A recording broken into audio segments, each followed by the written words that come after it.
The recombinant protein market is not simply growing, it's being structurally reshaped.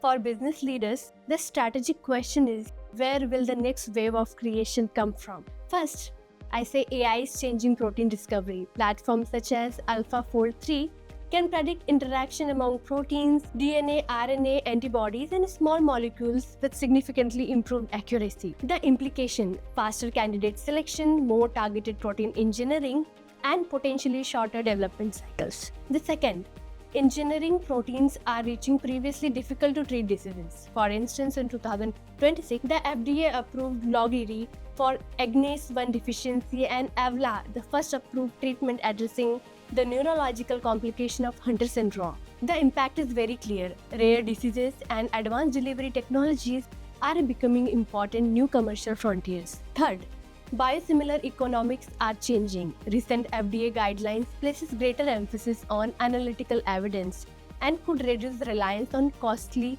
comparative efficacy studies. The result is very clear: lower development barriers, faster market entry, and stronger pricing competition. Finally, manufacturing scale is becoming strategic differentiator.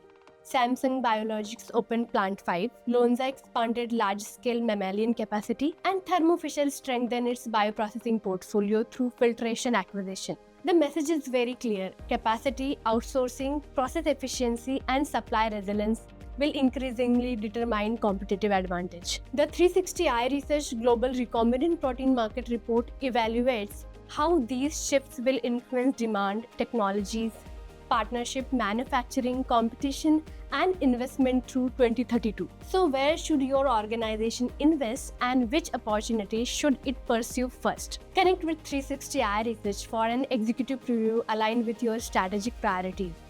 Identify the next recombinant protein opportunities before your competitors do.